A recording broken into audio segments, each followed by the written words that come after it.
जो सच्चा भक्त होता है उसमें 6 गुण अपने आप दिखाई देते हैं। ध्यान दीजिएगा, भगवान के मार्ग में चलने वाले सच्चे भक्त में ये 6 गुण दिखाई देते हैं। क्या? पहला, वो सदैव परहित में ही रत होता है, स्वसुख वांछा उसमें नहीं होती, उसका मन और इंद्रियां उसके अधीन होती। जिसका मन अधीन नहीं है वो महाठग है। ये हम महापुरुषों के वचन बोल रहे हैं। जिसका मन अधीन नहीं है वो महाठग है। दैवी संपत्ति को चुरा करके आसुरी संपत्ति को प्रकट करना इस मन रूपी महाठग का प्रभाव है। जिसका मन अधीन नहीं है वो आसुरी संपत्ति वाला है। नाना प्रकार से सत भजन रूपी धन का अपहरण करवाता है मन काम क्रोध आदि से मिल करके। इसलिए जो भक्त होता है सबसे पहले इस महाठग को अपने अधीन करता है, मन को।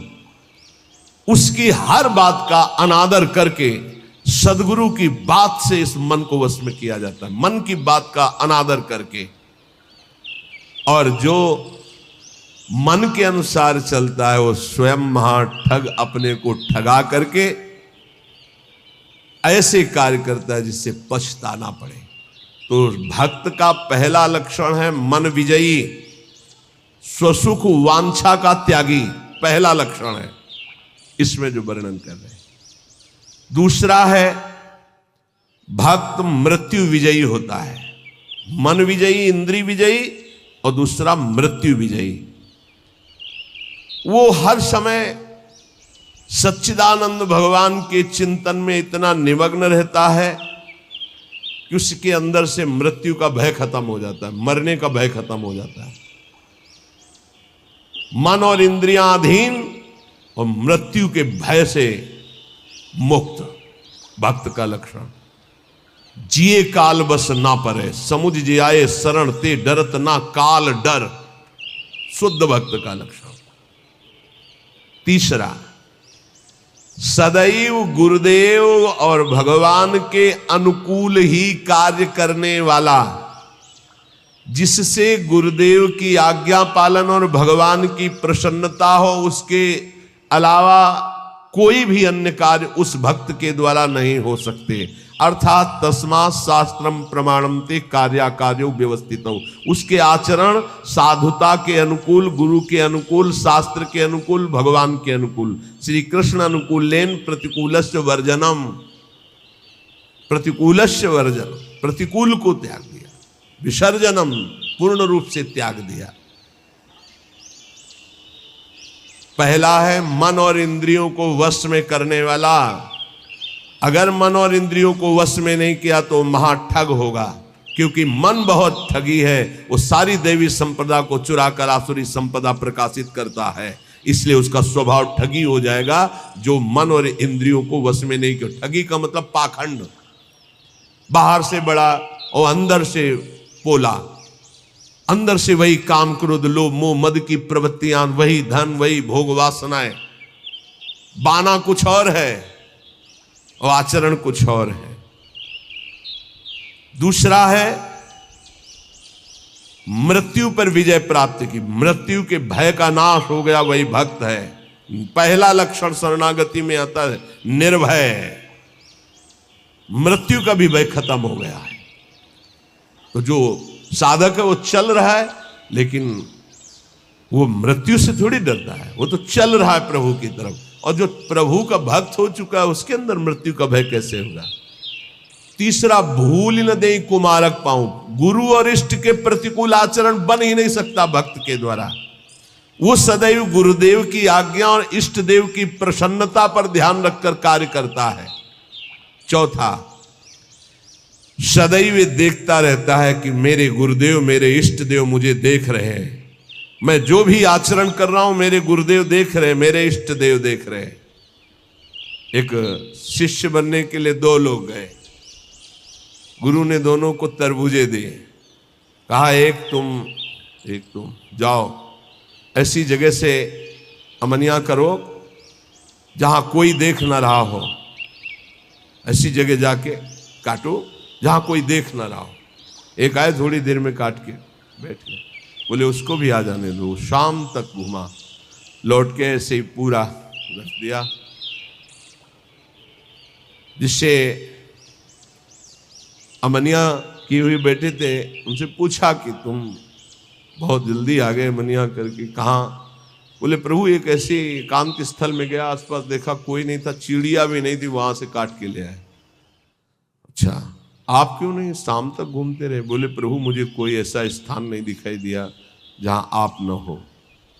आपने कहा था कोई न हो, तो मुझे कोई ऐसा स्थान नहीं दिखाई दिया, क्योंकि अखंड मंडलाकारम व्याप्तम चराचरम, आप चर अचर में व्याप्त मेरे गुरुदेव हैं, मेरे गुरुदेव देख रहे हैं, इसलिए आपने कहा था कोई न देख रहा हो। तो प्रभु हर समय आप मुझे दिखाई दे रहे थे, इसलिए मैंने कहा। जो काट लिए थे उनसे कहा तुम तरबूज पाओ और निकल लो, तुम्हारी दीक्षा नहीं होगी। और जो नहीं काटे थे उनसे कहा तुम दीक्षा के अधिकारी हो। ये चौथा, जो हर समय ये देख रहा है कि मेरे गुरुदेव मुझे देख रहे हैं, मेरे इष्ट देव मुझे देख रहे हैं, मैं जो भी आचरण कर रहा हूं मेरे गुरुदेव देख रहे हैं। पांचवा, ये भक्त का लक्षण, अपने परिवार से तनिक भी मोह ना होना। भगवत, चाहे गृहस्थ हो चाहे विरक्त, भगवत भाव होना, मोह ना होना। मोह गए बिनु राम पद होई न दृढ़ अनुराग। भगवान की ही तरफ हर वृत्ति, सब में भगवत भाव, मोह किसी से नहीं। और छठवां, महान दुख विपत्ति को आदर पूर्वक मुस्कुरा कर सहना। समझ में आ रहा? ये हैं भक्त के लक्षण। महान दुख,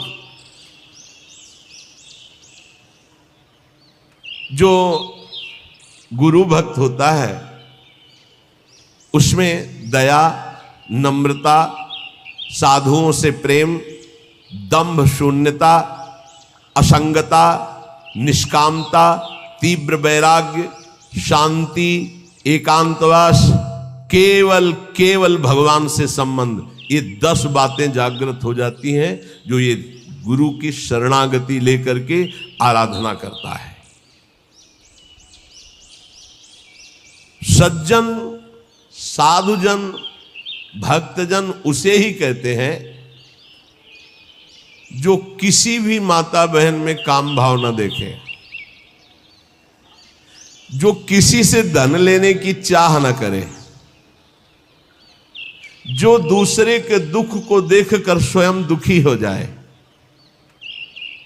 और जो हर समय ईश्वर को अपने सामने रखता है, उसे कहते हैं साधु। उसे साधु कहते हैं, चाहे वो गृहस्थ हो चाहे विरक्त हो।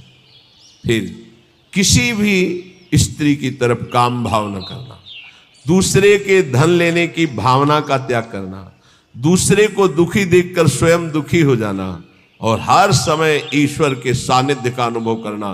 सर्वत्र भगवान है तो यहाँ भी भगवान है, सबके भगवान है तो मेरे भी भगवान है, सब समय भगवान है तो इस समय भी भगवान है, सबको देख रहे हैं तो मेरे को भी देख रहे हैं। श्री भगवान का अखंड स्मरण, सब में समता का व्यवहार, संतों में विशेष भाव, नम्रता, और प्राण मात्र में भगवत भाव, ये स्वाभाविक भक्त के अंदर आने लगते हैं। जो विषयों का संग्रह, भोगों का चिंतन, दूसरे शरीरों का आकर्षण भोग वासना से, और रुपया पैसा की प्रियता, वो महामूर्ख है, वो भगवान का भक्त नहीं हो सकता। महामूर्ख इसलिए कि मूर्ख उसे कहते हैं जो कबाड़ बटोरता है, बुद्धिमान उसे कहते हैं जो कीमती वस्तु लेता है। कीमती वस्तु हरि नाम में भगवान को छोड़कर कबाड़ बटोर रहा है। भेष बहुत अच्छे व्यापारी का है और कबाड़ बटोर रहा है। भेषधारी हरि के उर सालें, भगवत ऋषि जी ने कहा। जब तुम्हारे सामने धर्म और भजन की बात आवे तो उसे कल के लिए मत टालिए, तुरंत उसे स्वीकार कीजिए। और जब पाप की बात आवे तो तुरंत कल के लिए टाल दीजिए, उसको लंबा टाल दीजिए। शायद अभी बुद्धि ठीक नहीं है, उसको लंबा टाल दीजिए। लेकिन धर्म और भजन और सेवा की बात जब आवे तो उसे कल के लिए मत टालिए। अभी काल करे सो आज कर, आज करे सो आप पल के में परलय होएगी, बहुर करेगो कब। भोजन की चिंता का तनिक भी भाव भक्त के हृदय में नहीं होता, भोजन कहां मिलेगा। दूसरा, अर्थ की व्यवस्था से जीवन यापन करने का स्वभाव भक्त का नहीं होता। तीसरा, भयानक रोग आने पर मस्ती में कोई फर्क ना पड़े। चौथा, कोई भी संग ना दे तो भी असंग भाव में नित्य मगन रहे। ये भक्तों के लक्षण वर्णन हो रहे हैं। भोजन की चिंता का त्याग, धन की व्यवस्था से जीने की भावना का त्याग, भारी रोग की स्थिति में मस्ती में कोई फर्क ना आवे भक्त का लक्षण, और किसी के भी संग में उसकी कोई रुचि नहीं है, असंगता का उसको सुख है।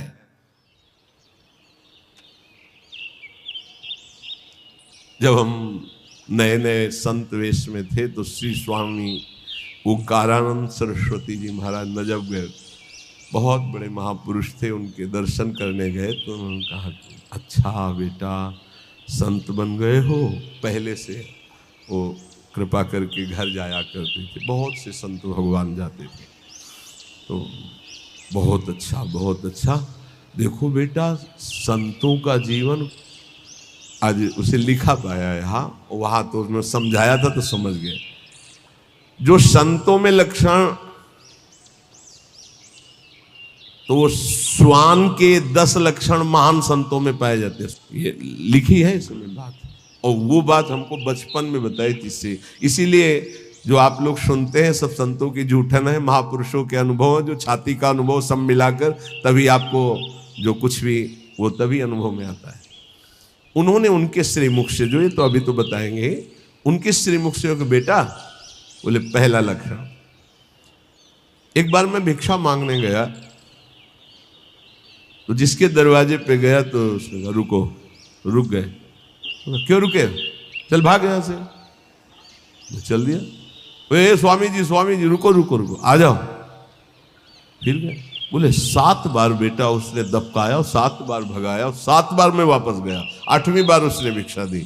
ठीक बोले कुत्ते का ऐसा ही स्वभाव होता है, ऐसे करके रोटी डालो, डंडा मारो, फिर चलो, फिर कुछ करो, फिर आ जाएगा। उसको माना अपमान का किंचन मात्र ध्यान नहीं रहता। ऐसे ही महान संतों का स्वभाव होता है। एक स्वभाव कि आप ऐसे करो, फिर तो एक बार देखेगा, फिर लौट के आएगा, फिर आप डंडा हुआ, फिर दबका दो, फिर वो जय बार करोगे तय बार वापस। उसे माना अपमान का बोध नहीं होता। श्वान के ये 10 लक्षण महान संतों में पाए जाते हैं। वो अपनी भूख मिटाने के लिए माना अपमान का ध्यान नहीं करता भिक्षान्न के द्वारा। इसमें केवल इतना संकेत विस्तृत से उन्होंने बताया था।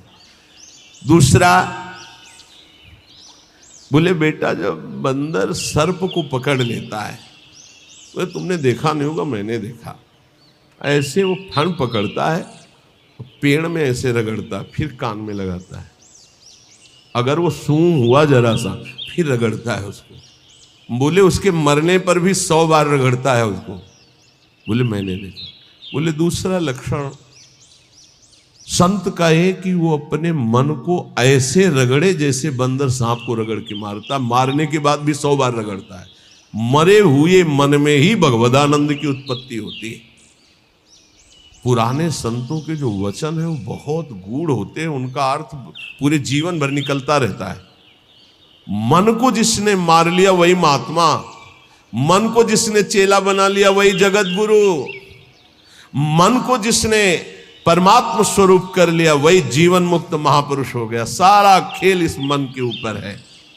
तो कह रहे पहला कि भूख मिटाने के लिए माना अपमान का बोध न रखना, जो भी बताया। दूसरा, जैसे श्वान का कोई पर्सनल घर नहीं होता है, पर्सनल घर दरवाजे पे भी पड़ा रहता है। अच्छा, जहां मिला वहां पा लिया और दरवाजे पे पड़ा है।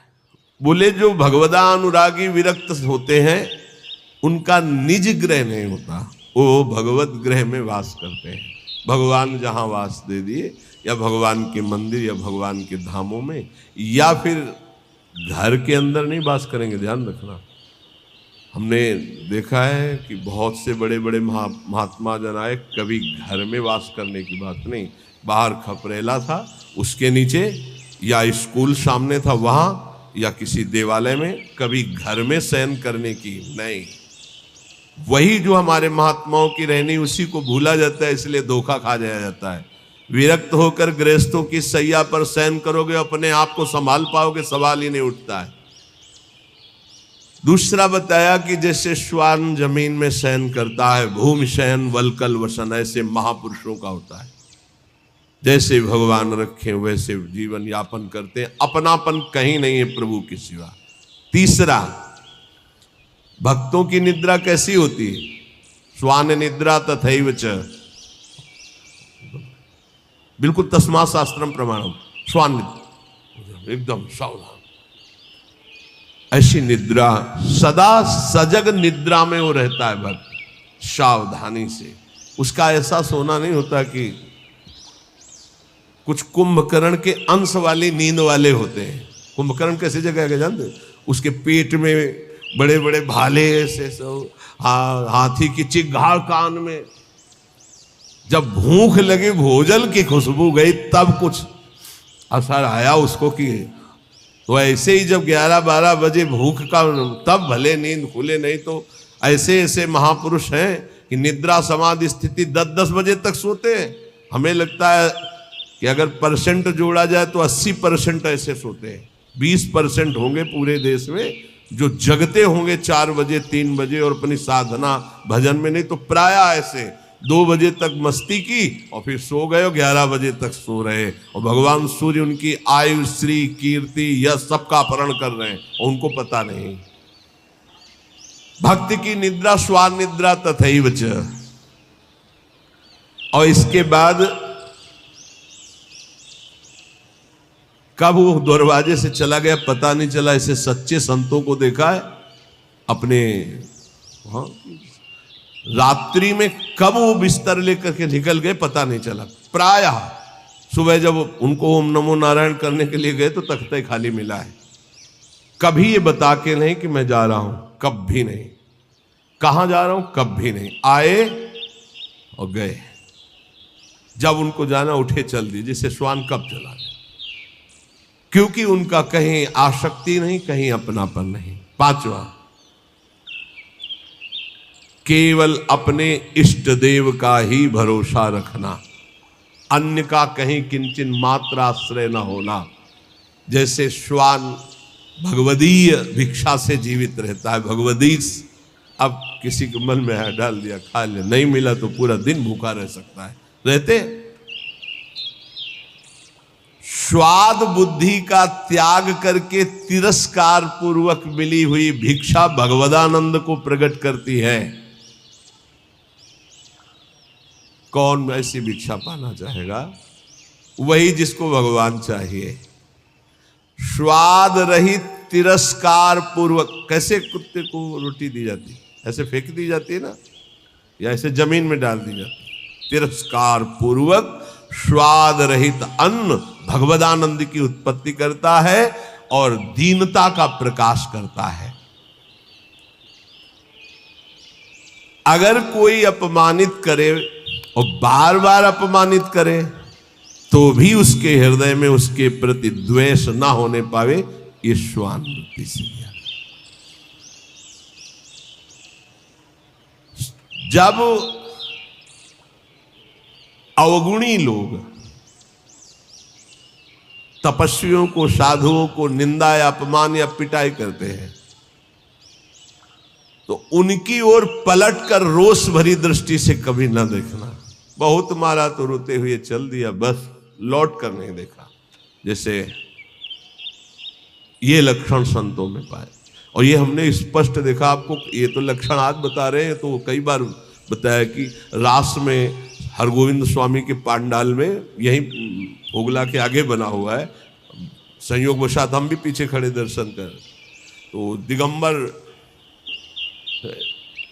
भगवदाकार स्वरूप रास ऐसे देख रहे थे, बड़ा ही हष्ट पुष्ट एकदम, और त्वचा एकदम वो तपस्वी अलग ही दिखाई दे।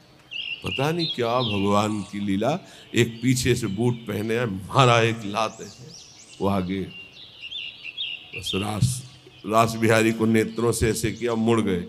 5-7 बार उसने दौड़ दौड़ के लात मारी, महाराज पीछे मुड़ के नहीं। बलिहार है किस कोट, अब कौन जाने कि किस कोट के अवधूत महापुरुष है, क्या अपना सर्वनाश कर डाला उसने। वो लौट करके नहीं देखे कि कौन मार रहा है, क्यों मार रहा है। और एक और खास वृत्ति श्वान में, वो ऐसे नहीं चलता, वो सदैव ऐसे चलता है। बोले जो भक्त होता है उसकी ग्रीवा झुकी होगी और नेत्र केवल उतने ही दर्शन करेंगे जितने में पैर पड़ना है। ऐसे नहीं चलता, ऐसे चलता है। ये सारे लक्षण उसमें आ जाते हैं। आदि श्री गुरुदेव शरण दृढ़ करि विश्वास संभारे, तापीछे प्रतीति नाम श्री धाम मनोहर धारे। सबसे पहले जो गुरुदेव की शरण होकर उनकी आज्ञा पर चल पड़ा, और विश्वास जो गुरुदेव ने नाम दिया, मंत्र दिया उस पर, तो गद गद बानी पुलक तन नैन नीर मन पीर, नाम रटत ऐसी दशा होत मिलत यदुबीर। जब गुरुदेव की कृपा से, जो गुरुदेव प्रदत्त नाम में बड़ी महिमा है। जो ही नाम जब गुरुदेव के अनुसार होता है, मनमानी नहीं, मनमानी आचरण नहीं, तो बोले गदगद कंठ हो जाता है, आवाज नहीं निकलती सही ढंग से, नेत्रों से अश्रु बहने लगते हैं। जब नाम रटते हुए ऐसी दशा हो तो जान लो प्रभु के मिलने का समय आ गया है।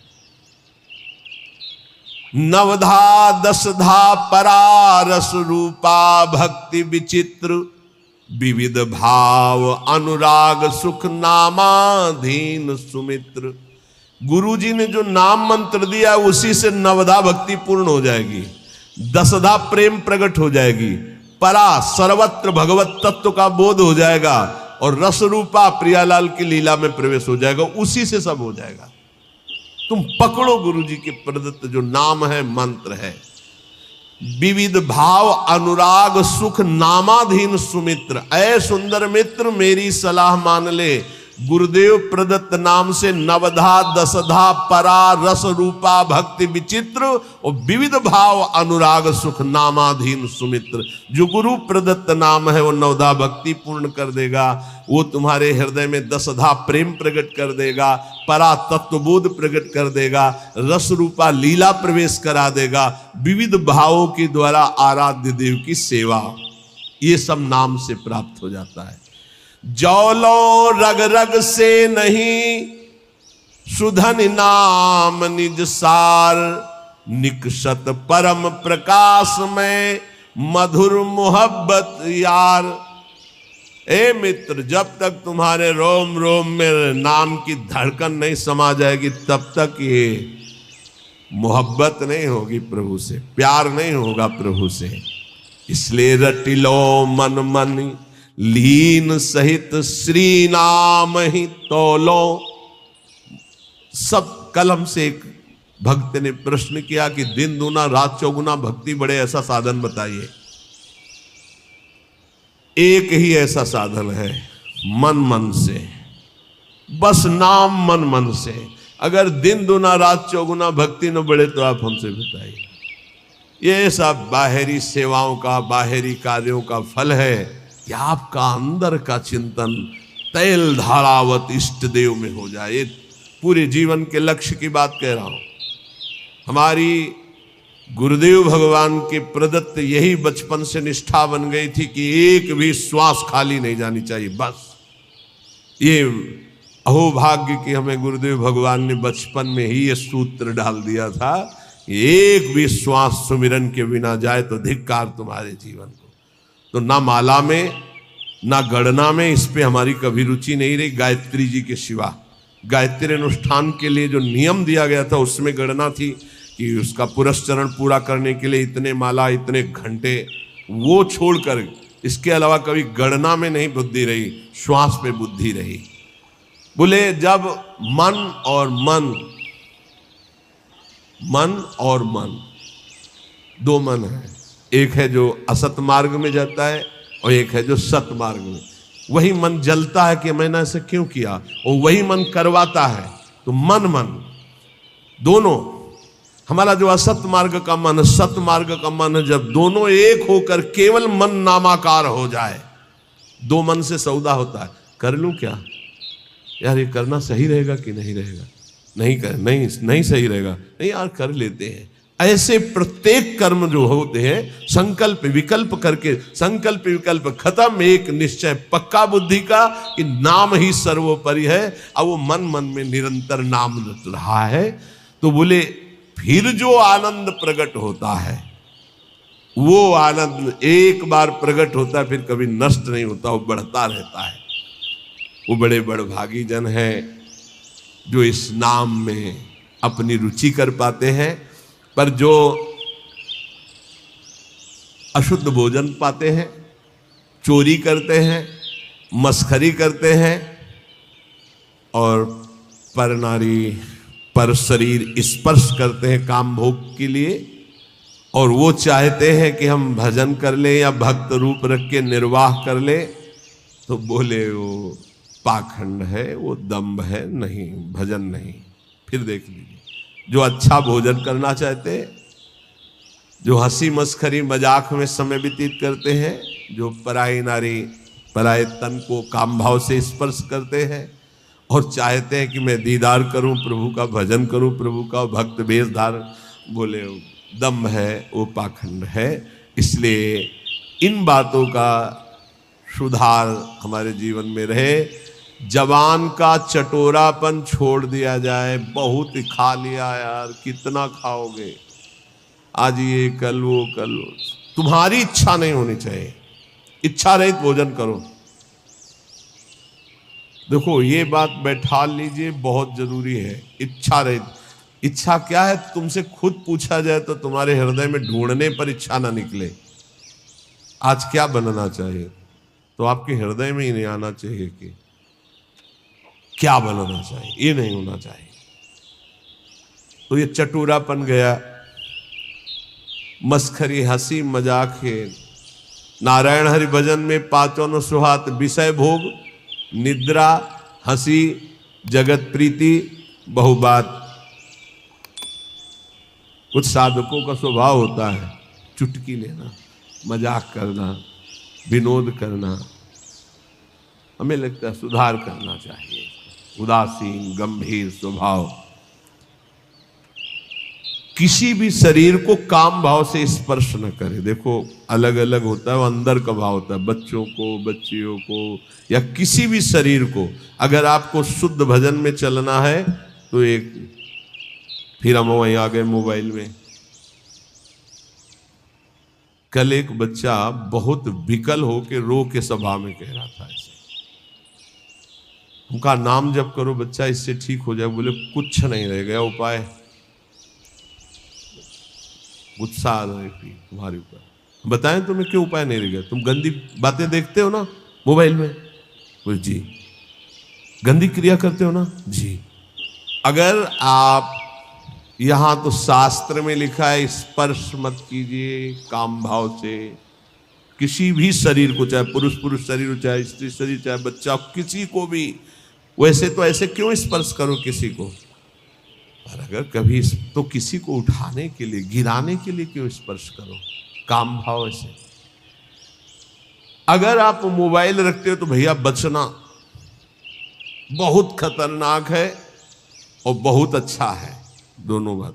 अच्छा है कि सत्संग सुन के आप सुधार कर सकते हो। बुरा इतना है कि सबसे ज्यादा खतरनाक ये है, नवीन नवीन अवस्था में जिस प्रपंच से बचने के लिए हम एकांत सेवन करते हैं, उसी एकांत में सिटकिनी बंद करके ये मोबाइल से जो आजकल देखने का गलत, ये बहुत बड़ा संस्कारहीनता पैदा करता है।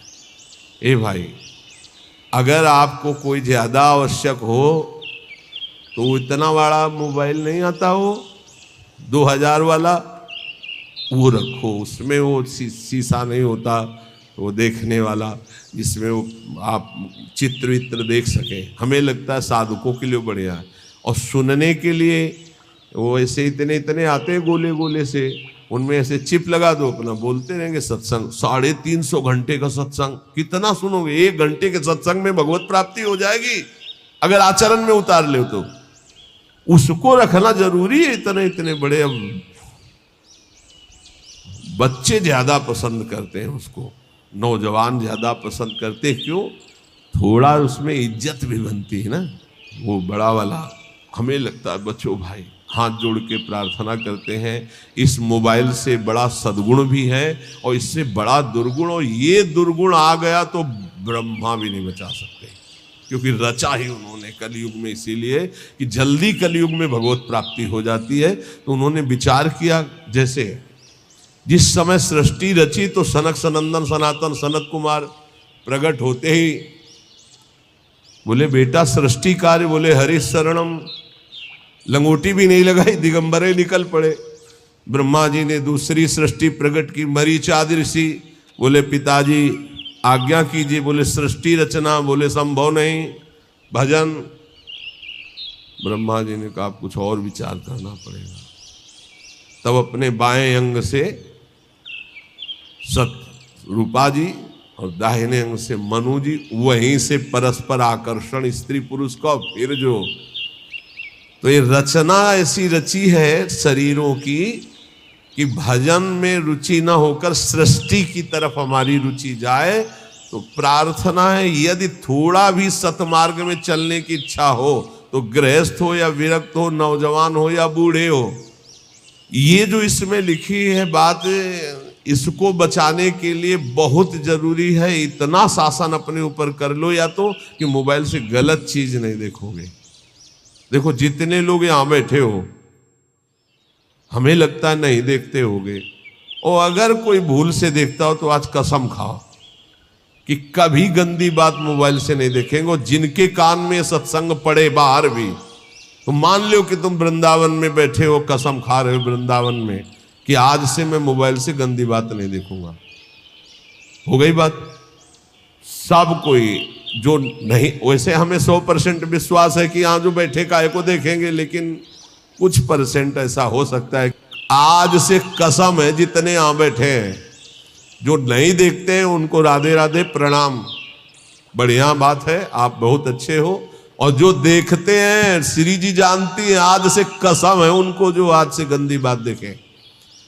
जो बाहर सुने या तो सुने ना, यहीं से बंद कर देना, स्विच ऑफ कर देना अगर तुम्हारे कान में शब्द पड़े, और अगर सुन लिया पूरा तो तुम्हें भी कसम है तुम गंदी बात नहीं देखोगे मोबाइल में, जहां तक बाहर चली जाए बात। क्योंकि बहुत हमारे नवीन पीढ़ी को नाश करने के लिए ब्रह्मा जी के द्वारा ऐसी बुद्धि दे दी गई कि ऐसा यंत्र रचा गया।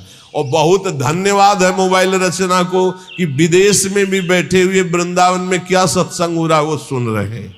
तो जड़ चेतन गुण दोष में विश्व कीन करतार, संत हंस गुण गाहे पे परिहरिवार विकार। जितना भजन करो भगवान को अर्पित कर दो, भगवान की बैंक में जमा कर दो। बहुत सावधानी से एक एक मिनट कर्म करो। संसार का सब कार्य करते हुए, अहरनिश नाम जप करते हुए दूसरों के सुख का ख्याल रखो, अपने सुख का ख्याल छोड़ दो। आलस्य, प्रमाद, ये बहुत बड़े शत्रु हैं मानव जीवन के। किसी काम में आलस्य मत करो। ना करने योग्य कार्य को बहुत लंबा टालो, करने योग्य कार्य को तत्काल करो। जब तक तुम्हारे ऊपर भयानक रोग और दुख नहीं आ जाता, तब तक मृत्यु से बचने का उपाय कर लो। नाम जप। अगर दुख आ चुका है तो फिर शरणागत हो जाओ अंदर से, तो भगवान भजन प्रारंभ करवा देंगे। कभी आमदनी की भावना भजन करने वाले में ना आने पावे। कितना आया अमुक प्रोग्राम के बाद, आमदनी की भावना ना आने पावे। कम बोलो, कम खाओ, कम सो, अधिक नाम जप करो, सत्संग करो, एकांतवास करो और अपने जीवन धन प्रभु का दृढ़ भरोसा रखो कि इसी जन्म में भगवत प्राप्ति हो जाएगी।